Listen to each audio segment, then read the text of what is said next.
Hello and welcome back to the She Who Dares Wins podcast. And my guest today is Lucy. Hello. Lucy, welcome. Okay, you start with the first question, which is She Who Dares Wins. Can you tell me how you've dared and won? Okay, so I believe that I have dared by being curious and therefore have won. Okay.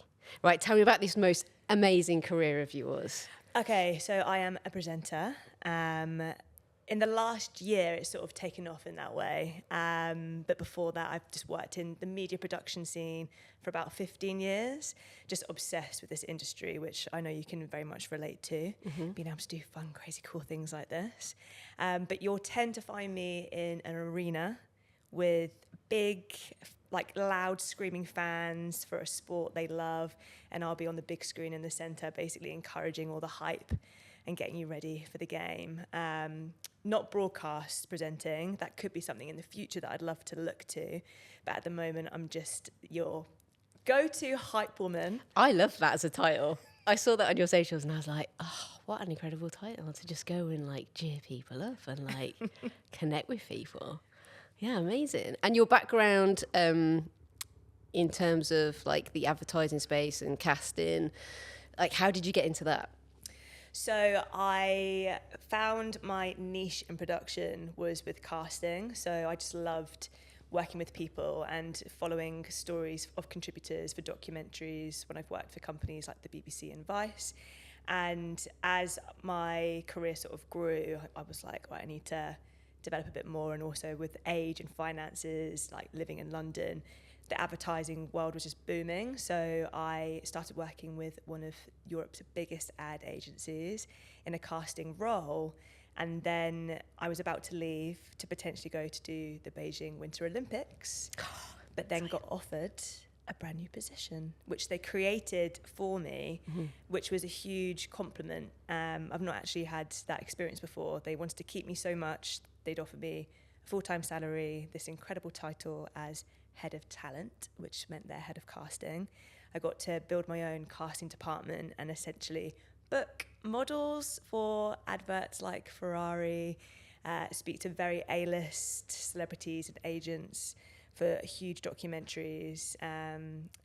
Basically just doing all of the fun finding and putting together pictures of that influencer or this celebrity or this person should be on this campaign, and then booking it and getting to work with them. That's cool. Was there any point of doing that where you were like, this is cool, but I want to be the other side of it? Yes. Okay. 100%. And I bet that was quite hard to fight. Like, it's a bit awkward. Can I just cast myself for this amazing? But yeah, that like... Yeah, it was a bit strange because in the last, I guess, 2 years, I've been very vocal of my want to present. I was trying to make it very clear. I'm 32 now. It took me a long time to find that voice to really champion myself. And I thought, like, I've had all these amazing opportunities and never really said to the people in charge, I want to do this. I was like, no, someone else can do it. So I started saying, no, this is for me. And then people are like, is that not really strange that you're casting other people for great opportunities? And I thought, no, it's not weird. It's actually great because I'm learning now how I can turn this into a business for myself and learn all the tricks of the trade and contracting and powers of negotiation and the business side to being on screen. Because I think a very naive Lucy Mills when she was younger would have thought it was just a very easy thing to do. You assume that there's a crowd of people around you helping you do it. But now I know it's you and only you. And you can reach out to people that can help you with that. But otherwise, I just knew that I had to learn all the steps to get there eventually. Yeah, it's kind of that rite of passage, isn't it? That perfect story and process to get where it is that you want to be. I think it's an incredible journey. And yeah, you must have learnt so much. Any cool stories from the world of casting that you can share with us? Cool stories. I mean, they're all so varied. There's an incredible TV series that is embargoed, which is so unfortunate.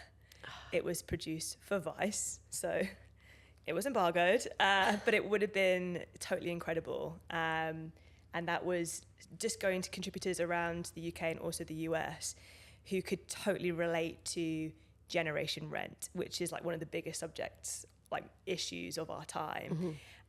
So that was fascinating. And then you've got, you know, working with A-list celebrities. So this past summer I was at the Olympics and met Snoop Dogg. Hi. Yeah, best. Hi. Oh, that's so cool. But sport somehow has always been like a major thread that has come through my life. And even though I've worked in factual and documentaries, I'm obsessed with all things entertainment, culture, fashion, all sorts. Sport has just been this consistent thing in my life, and therefore to present in sport seems to just be like the obvious thing. I like love speaking to athletes. They're incredible human beings, like superhumans. Like you love speaking to real people. Yeah. And it's like an athlete has a job and then they're also like this incredible athlete unless they're given millions of pounds, which is actually quite a rare thing. Yeah. So I think growing up with a military dad, a very fitness and health orientated family, and being encouraged to be very fit and active, it only made sense that I would finally use my curiosity to be like, right, how can I use this energy in the world of sport and presenting? I love that. Going back to kind of when you were a kid, what were you like as a kid? Like you say, the curiosity, I think that is something pretty much, I'm going to say 90% of my guests that sit here, the key thread is I was curious. I had Kelsey, who was, she's head of well-being for the USA cycling team. And she was like, I did a PhD and I was just curious. I kept being curious and look where I've ended up. And there was kind of no set plan with her. Were you always curious as a kid, or did that come a little bit later? Incredibly curious. Yeah. Very quiet. Ah, interesting. Also common. Yeah. Key themes here. Yeah, a very sensible child, I think, because of the military upbringing. But I was so fortunate. Like I had the most incredible upbringing with my mum and my dad and my elder sister. I'd always be going to extracurricular activities. Every single night of the week I was out dancing or playing hockey, swimming. And I think that was why I just started to become more curious. I was able to experiment and taste different things all the time, which is incredible. And then as I got older, I get it's very internal. Curiosity can be very internal, can't it? Yeah. And I think when I was younger, I don't think I was allowed necessarily to be overly inquisitive because you're like just told behave this way. Yeah. And so to find that voice and regain that power in myself as a woman has been super exciting. And I think if I could say anything back to like my younger self, it would be like, you're okay to like think these things and don't be afraid of any of the thoughts that come to your head. Was there any point in your career, you know, like both jobs are incredible and you're kind of working at quite high stakes. Was there any point which you kind of second guess yourself and kind of have that imposter syndrome of like, how did I get here? Or were you pretty much confident because of the steps that you'd taken that never enters your mind? Both. Yeah, this past summer I was going to quit. And I've had that before. I've always been teetering on the edge of, I know what I can do to become a presenter. Like I've been working in this industry my entire life, but there's always been something that I've let get in the way. And whether that, I mean, I do not lack in confidence, so it can't be that. But whether it's like a personal issue at the time, I had a really horrendous like past relationship, which knocked me completely sideways. So I didn't really know what to do with myself then. But bizarrely, I did do a presenting job during that time. And I watched back the footage and it's something particularly bad happened that day. And it's so spooky watching myself back. And I'm just presenting. Like I didn't let it faze wow. me. So you wouldn't have noticed like... You'd have no idea. You'd have no idea what happened that day. It's interesting that how we can kind of mask like, yeah, the professional side to turn on, which goes back to what we were talking before the show of like having this weird, you know, you're in a job where you're very much at the forefront of cameras, speaking to people, showing up, like hyping people. You know, what do you do when there's that shit morning? Like, I know it's a job, but I guess we're all allowed in a normal world to go and take that shit to work and someone's going to cop out for it, it's a colleague or whatever. But when it's your job to not let that, like, how do you make that switch? Like, is it a hard thing to do? Yeah, it can be difficult. It's interesting sort of the feeling that I have internally as you say that, and I reflect on mornings where it has been like that sometimes. There are, majority of the time, 99% of the time, I wake up the happiest of moods, so lucky, this is everything I've ever wanted to do. And then there could be, like, I had a mental health scenario this past summer, and I was waking up thinking, I can't do this. Who do I think I am? And I was like, what excuses can I make up? Or I would never go down the route of cancelling unless my health really did depend on it. And there was only one day where I did get cover for someone else, but there was multiple different things going on. I had to make a really strict decision. And, you know, I lost out there. I didn't get money for it. And being self-employed, that's so integral. Yeah. But I just knew I couldn't perform that day. And then when I did find, like, regain the power, sometimes it's just being able to say, like, I might be a little bit late, but being able to confidently, this is really interesting speaking about it because it's like so raw, being able to speak your truth just so that people know that you're not there to mess around, because it's such a privileged position to be in. Yeah. And I do worry that the chaos of the working business structure that we have grown up in from previous generations, older generations. Yeah. You're not quite there yet, but it is so hard just to be real. And I think you'll never know if I'm having a bad day when I'm presenting. You'll never know. But I am trying to actually talk more about it, because I want it to be more normal for other people. Because when I go to a job, like as the host or the presenter, you have, it's not in the contract, but there is this pressure that you're going to make everyone's day. yeah. Everyone around you is there for your energy. You're there for them. And I love that. Yeah. Like, I believe I was put on this planet to do that, to give off this energy and make you feel good. I want that so much. But sometimes if you just need to tell someone that you haven't had such a great morning, it's so important just to be able to talk about it. And it's done then. Someone's got it that you can trust and be able to move on from it. Yeah. I think what you said there is so important. That whole, it's a privilege. So you feel like you can't be like, oh, I'm having a shit day, like this is shit or this situation shit, because so many people would want to step into that role and say, oh my God, you're so lucky to be able to do this. But I don't think it matters what job you're in, like, luck doesn't really come into it, because you've worked incredibly hard to get the career and the job that you have. Like, it's ultimately deserved. And I think it's hard, isn't it? Because, like you say, people don't seem to be allowed in this day and age to have that conversation. But it is so important for the next generation to understand that the stiff upper lip doesn't really get you anywhere. Oh, no. It does. Not. It gets you hospital on an ECG with a breakdown.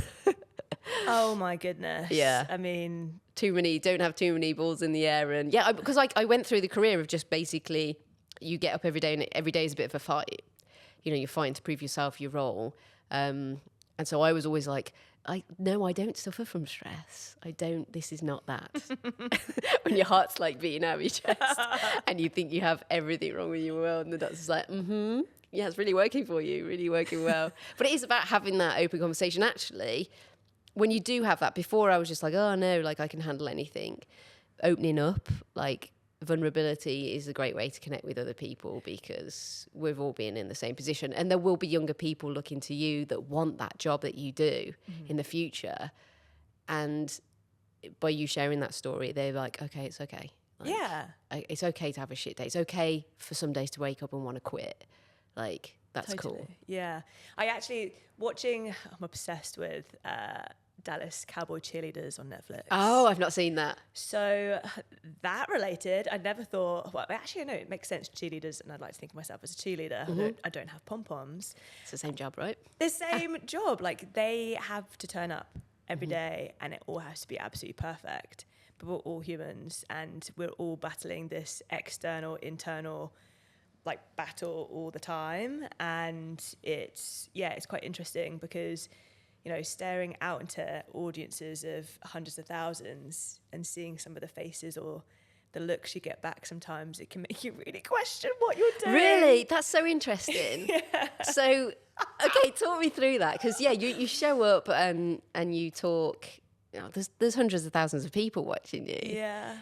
Do you see specific faces, or does it? Some stand out. Some stand Okay. out. The big stadium stuff, so 70,000, for instance, like whether it's at the O2 Arena or Stamford Bridge, it's easier to cancel out. But literally working with the NBA this past summer, I had like Idris Elba and Adele, my jammer, right in front of me. They're staring at me. I couldn't take that pressure. And I'm like doing, let's do the bongo jam, a cam. Like I can't even say it now because I'm so like heated up about bongo cam, which is just hilarious. And you just think, I hope they had a good time. Did they have a good time? Steph Curry and LeBron James, like they were watching the Team USA women's for one of the games for the showcase. And they're like singing and dancing to If You Wanna Be My Lover. And I was like, I made them do that. So that was cool. But there are times when you can spot who do you think you are? And so you translate these looks into your head as, oh, they think I'm an idiot. Maybe I'm being an idiot. Do I look like an idiot? Am I making too much of a crazy? And then I'm like, no, you're here for a reason.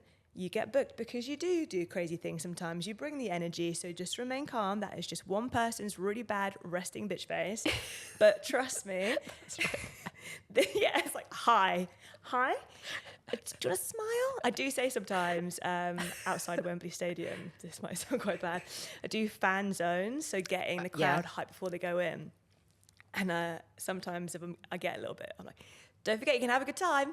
Yeah, I encourage it. This dance floor, it's free. Come and get it. You can smile, you know, but only like after checking that tone and language is appropriate. Right. People find it funny. But yeah, it can make you question everything you've ever done. I imagine a little bit like stand-up comedy in that you've got to. It depends who's turning up in the room.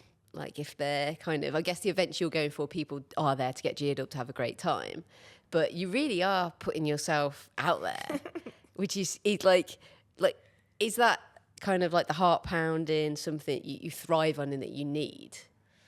Oh, is it a need? Yeah, like, I don't know, is it? I love it, that's for sure. Live environments, I totally get a kick out of it. And I think I was very nervous at the very beginning of starting presenting.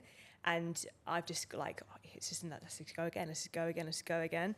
And you become more resilient to a feeling of awkward or a feeling of, am I doing what they want me to do? But you know what? It doesn't matter what that person wants you to do or doesn't want you to do. Everyone's got so many different tastes and flavours. You're booked to do a certain thing at the end of the day. And I think I've been really lucky that I've done such a variety of sports and different types of presenting, particularly over the last year or two, that you kind of are a bit of a chameleon and you can play to different strengths. But yeah, the comedy route, I wonder. Don't do it. I tried it. It's really hard. Oh, that didn't go well for you? No. No, it didn't go well. Don't start with an anal joke when you've never sought to orgasm. Which is totally out of character. Totally out of character. Didn't go down well. No. You started with the anal joke. Yeah, it was really bad. It was really bad. And actually, I was talking about this to some mates. I went down to Brighton, much like the LA thing, fucking hell. I went to Brighton post-child. What am I doing with my life? And I took a comedy course with the lady, bless her, who was Ramesh. Oh my goodness. His teacher. She basically helped him with his career. So I was like, okay, this is good. This is legit. And we had to write something about ourselves, like who we were, where it came from. And I obviously told her that I'd been in construction. And then we did we did this like 2-minute, like, you write the script and she literally, after like that anal joke was like, you're the one that works in construction. And I was just like, oh. Okay then. Like everyone had these like witty, kind of like well put together scripts, and mine was just like, yeah, low blow. I was like, no, this is it, Michelle. Like, this is the one thing that you tried that maybe not. Oh. But the buzz of you know, I've obviously not done anything on the scale that you did, but this summer I kind of did my first kind of presenting and interviewing a panel. And I've done big talks in construction world, but it's very different. It's very boring. And I got asked actually this summer to do it, and my mate was like, where's your script? Where's the iPad? And literally 2 minutes before I was going on, I was like, oh my God, what I've written about this guest is wrong. And she was in the latest Deadpool film, and I'd basically written the wrong bio. I was like, fuck. And my mate Lucy, who's in PR, and she's had to deal with some shit in the past. She worked for Sandals, and she's had to like take Jedward to Florida to Disney World, and she was like, you wouldn't believe. I imagine like you've had some experience with talent that's a bit awkward. And she was like, what the fuck are you going on in 5 minutes? I was like, I'll be fine. As soon as someone hands me that mic, like I'm probably shit, but in my mind I'm like, fuck yeah, this is what I'm here for. Yes. And there is no other feeling like that, is there? Like, No. do you find this come down from what I imagine like music bands and celebrities get, and I guess actors in some way, from when you're on and then you come off? Is it like a bit of a roller coaster? Or are you okay with that? Are you okay, like, I've had that time now it's time to be Lucy? And It's a really good question. It is, you feel like a bit like a rock star. Yeah. Because your adrenaline is pumping. And even if there's been one person there or 100,000 people there, it's it just feels so great that you have done the job. And then for me, it's like let's have some chill time, because I will literally give you 120%. I'm known for my BDE. what's BDE? Big dick energy. Someone actually broke up with me because I had 125% BDE. And I said, well, sorry, it was too big for you. Well, I got small cock syndrome, so yeah. Exactly. But it helped me. I'm actually glad he said that, because it helped me realize of my energy. I didn't realize that your energy could literally be seen as an object, I guess, or it just. I'm saying it like helped me make me who I am today. I'm not giving him that satisfaction. Don't give the credit, no. Yeah, it's. I think it's so rewarding, and what is, how do I actually describe, when you're on the mic and people will literally have their faith in you, and you realize that's such a powerful position. No one else in that room would do that, and you have to remember, oh yeah, literally no one else would do this. And you do say that it's very competitive and there are loads of people that want to do it, but you have your own unique style and you can just do the best you can do at the end of the day. So when the job is done and Lucy goes into chill time after that, once upon a time I would have been like, let's go rave. And I have had many great parties and post-job celebrations. Shout out to the Cycling World Championships in Glasgow 2023. Oh, wow. So I wouldn't really put that one on there, but yeah. Oh, okay. So we had the best BMX athletes from all over the world in Glasgow for like the period of 1 week. And so it was event and party. Oh. You had to make the most of it. Yeah. And I'm still paying for it now, to be totally honest with you. A year-long hangover. Literally. But yeah, now it's a case of, I do a lot of reflecting on how it went, how the job went, and how I could maybe improve. But I have a producer's brain, so I'm always thinking of ways to better a show and an event. I'm not there literally just to be like, my role is this. I'll happily make connections and networks with all the people that I'm working with. I love the production teams and the crews. And so if I have an idea that came up during a show that happens regularly, I'll make sure I jot it down and speak to the team afterwards, and I'll happily just share that as feedback. Because I think it's really important, because people, I think, assume that the roles that we have always been like this forever. Mm-hmm. And that's not the case. Like, we're so lucky we're carving away new paths and new ways of doing things. I did not follow one path that someone else did to get to where I am today. And so I really pat myself on the back for the fact that I've got to where I am today, and I dared to do it, which is huge. Mm-hmm. So a year ago, I went from full-time casting role to part-time, and that was part of my daring to make presenting full-time, and I did it, and I won that. So that was fucking cool. And so for other people, it's literally a case of remembering that it's your own unique opportunity. Mm-hmm. And taking that seriously, not being complacent about it. I could easily just do a job and think, oh, I'm a megastar. I would never ever think that in a million years. Plus, I only have 5,000 followers on Instagram, so that's technically not even a The star. gram. Screw the gram. That jump, that transition of like backing yourself. What would you say to people that, I know there are lots of people that want to make the jump, and I often get people say to me, oh, like how, like it was just so easy for you, and it's like, no, there's like this big grey area, and ultimately it has to come from you. You have to do it. What was that like for you? What helped that? Did you kind of have yourself settled for it, or were you just jumping off, taking a chance with the presenting? I had wanted it forever. It had always been there. And I think I found my voice, and I can't deny, I think society helped me find my voice in some way, like even with #MeToo and empowering women, etc. Speaking to people that I learned that I could trust along the way, people that I looked up to, letting them know this is where I'm at, because it can be so tricky to have those conversations, especially when you want to be an on-screen talent, because you don't want to come across as just someone I just want to be famous, or it can be seen as quite selfish sometimes too. Like there are some bizarre external labels for it, but ultimately my reasons for wanting to do it, I'd like speaking confidence to people, and they were like, you just got to do it. Can you financially back yourself? Like, are you set up around to do it? Then great. And I think it's important to know it's a business. At the end of the day, it's your business. Yeah, and you are your business because you're the front of it, and that's, I suppose, adds a little bit more pressure as well. Yeah, definitely.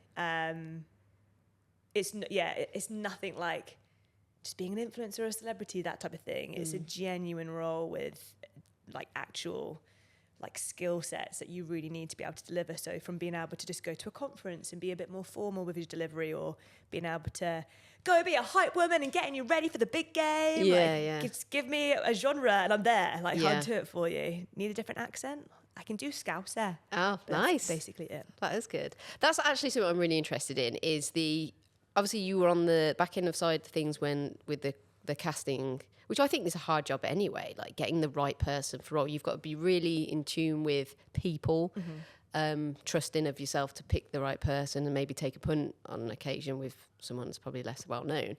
But creatively, I think that gets forgotten. The creative side gets forgotten from jobs that you do. Like, you've got to turn up and think creatively. And do you think that's something that people don't see, that is part of your job? Yes. I think people just think I am literally my Instagram page. Right. And I think they think that I am like 100% this all the time, 24/7. I am. I think I'm pretty like high energy, but this is quite nice and calm. This is a different environment for me to be in, which I'm really enjoying on the velvet sofa. I must say. The sofa.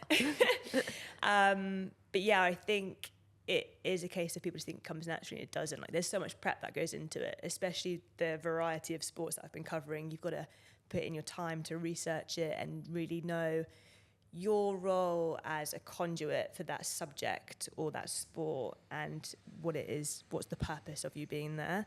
And I've been working in this incredible personal development group at the moment called Take Flight, and I've got a coach called Mark Whittle, and we've been talking about purpose, and I had no idea about my purpose. Do you know what I mean? It sounds quite bizarre. Like, people say, oh, you need to find your purpose. And he said, well, no, you can create your purpose.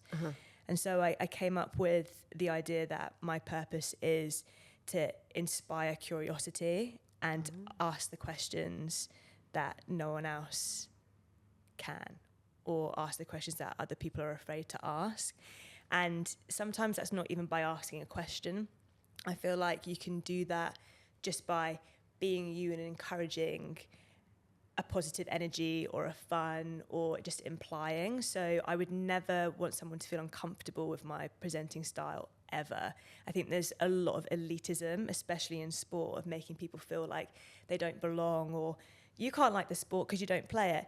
Give a fuck. Sorry, but like, you can literally be whoever you want and should be welcomed into any subculture or any community and group. And that's my perspective on life anyway. And so, you know, I grew up once a time being a skater chick, and then I was the hockey girl, and then I've done all of this type of stuff that, you know, your identity is who you are and your interests and experiences, but I think everyone should always be welcome to events in particular and all be a part of like this incredible feeling you get from it.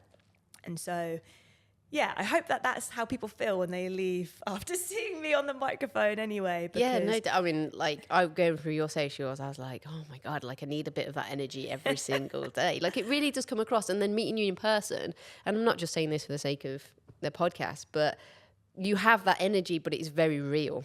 Like, I've met people in the past that are in the entertainment industry, and it's, you know, it's hyped up, but then there's a bit of a disparity between the real person and them. But I feel like you are naturally that person. Like, it naturally fits for the career that you've had. And that's really interesting about purpose. I feel like it's a 30s thing where you get to your 30s, you're like, oh, that's my purpose. And am I on the same route? Have I always been on the route? And I think it's quite nice because it doesn't really matter what that purpose is or when you find it, everything can slide into it. But it's just, I think, knowing what it is that you're turning up for. Mm-hmm. And I love that. Love the fact that the curiosity and also bring in, I guess, people asking questions of themselves, whether they can do things as well, by looking at you, seeing you as an inspiration. So oh, totally. Cool. Yeah. Because like someone wants to do a skydive, I've never done one, but I'm going to totally make you do one. Okay. And we could do it together, maybe. Yeah. I just think it's really important to encourage. Really encourage. Do you think that comes from... Someone asked me about this, about interviewing women that have got incredible stories. They were like, do you think it's because you didn't see that when you were a kid and you kind of want to give that back now? And I'm like, yeah, I didn't see it when I was a kid. Like, I didn't see all these incredible women doing amazing... They obviously were, but we didn't have social media. Do you feel like it was something that you didn't have as a younger kid that now you get to be that person that gives back to the next? No, I've been really lucky. Oh, you have? That's cool. But I think largely down to the fact that I expressed an interest in media and working in radio when I was 17, and I knew it wasn't a traditional career set that my parents might necessarily know about, so I knew that I had to like show them that it could work. Right. So I was volunteering straight away, working on local radio stations, going to hospital radio, and then making sure that, you know, after they'd pick me up, I'd sit down at dinner and I'd let them know everything that I'd done. And they knew I was passionate about it. So they knew then, like, okay, this could be a route that she potentially wants to go down. There were a lot of like struggles up and down, and there has been some sort of, maybe they'd encourage me to go down the safer teaching route. Maybe you want to be a teacher. Maybe in the future, just not right now. That's okay. Yeah, just side part that. What's that about? That's not really what I've been working my entire life for. But to encourage just like leads to so many incredible possibilities. And I think I use the example of just getting a child to come and dance with me, like in the presenting environment, like the parent has approved it and they're happy for it and they're filming it on their phone. And then to be told afterwards, I can't believe they've just done that. They'd never do that usually. Like, you brought out a completely different person in them. That, to me... That is cool. ...is job done. Yeah. Shivers. You don't have to pay me anything. If I can just do that for someone, yeah, perfect. That's cool. Mm-hmm. What's in store for you?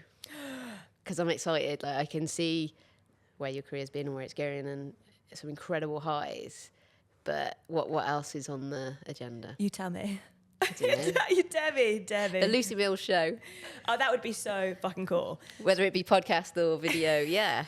Well, I'm known in the gym as Lucy fucking Mills. Okay. Because I have this type of like ego, which it's not actually aggressive, it's just very comedic. And it's funny because obviously in society it's not really approved to like swear, but I'm like, do I go down like the Lucy fucking Mills show? Yes.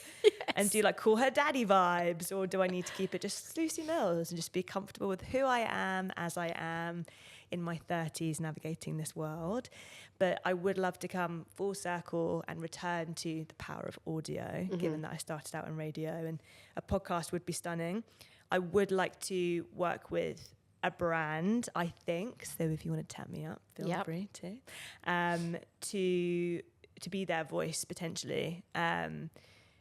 whatever it is, so long as I'm just out there and other people are feeling good by me being on the mic, then that's amazing. And the more we feel empowered to like ask the questions and test theories and the way that we've been told to live our lives, then amazing. Do you watch Ancient Apocalypse on Netflix? No. Graham Hancock, absolute legend. I'm like convinced now that we've had like pre-civilizations before Ice Age and things. And okay. so he's been curious, and so we should stay curious because you never know what things you uncover. And off that, you've been part of the entertainment industry for so long. Do you feel like with the social media now, do you feel like there's something missing? Like I have this passion in the film industry now that I'm watching films on Netflix and I'm like, why can't, there's something they're missing that traditionally was done so well. I don't know whether it's like a fast approach or a film is sold because of a product placement and it's very aware of it. Like I think there was a Liam Hemsworth massive production film. It was pretty horrendous. And but if he wants to come on the show, yeah, but if you're down for it. And it was, I could tell there was all these Chinese brands that had been put into, the camera hovers on them a little bit. The two worlds of social media and then traditional media, where do you think we're going, and what do you think could be put in with Lucy Mills vibes?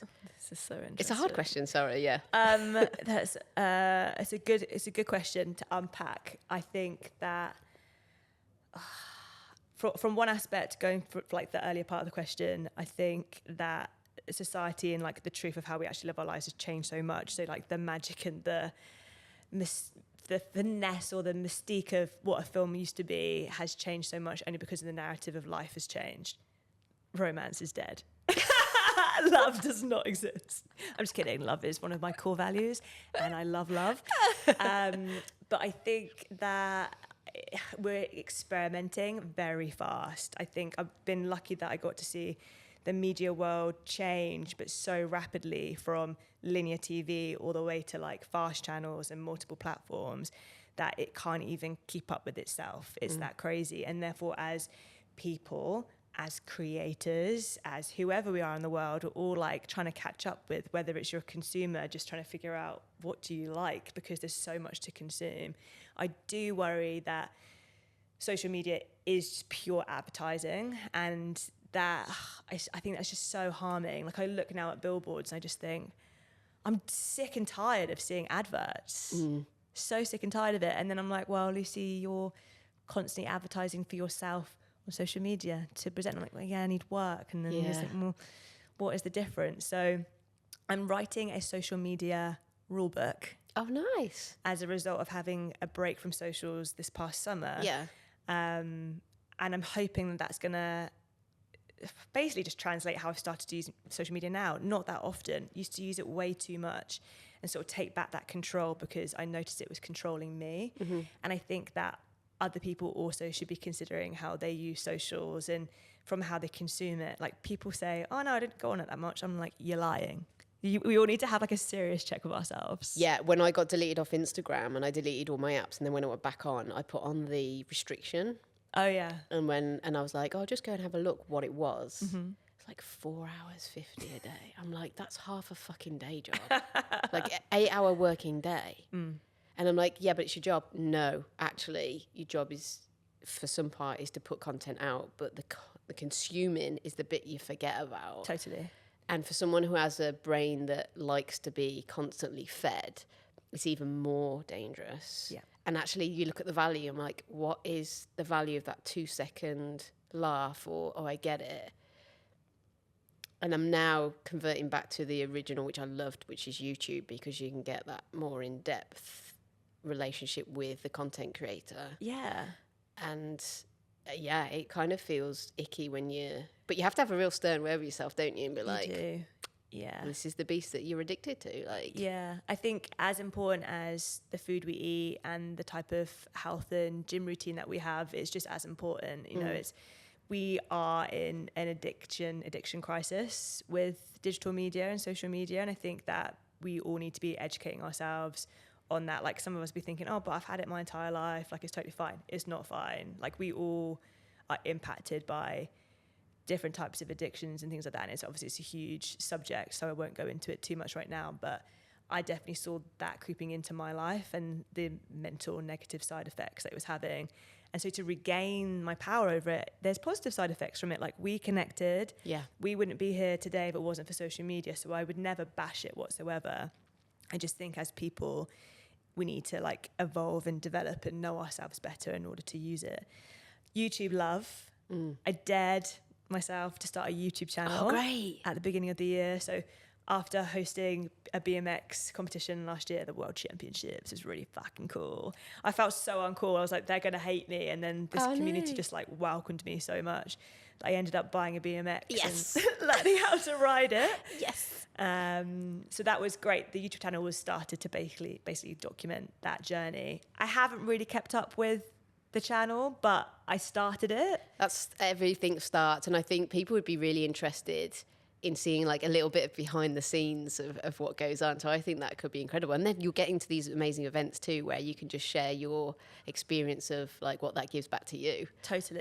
I would totally watch that. In fact, I'll be your subscribers. Nice. One of your subscribers, yeah. No, I love YouTube. I think there's that relationship to be gained from people. I'm finding this year that in like events where I'm going and speaking to people, people that either listen to the podcast or bought some merch, like I was like, oh God, I miss this. I miss this physical like interaction, this looking at people, and I think that's important. I think events are so important. Oh my goodness, events are the most important thing ever. The rise of them again since that thing called that happened, is amazing. And I think fandom in particular, like your people want merchandise and people want to be at an event. They want that live feeling, which you cannot sell. You cannot sell that feeling of the excitement or being with people in real life. Totally. No. Yeah, it's important. Yeah. Listen, I am so happy that you came up to sit on the sofa, and I know there's going to be so many people that are inspired by what you do and what you have done, and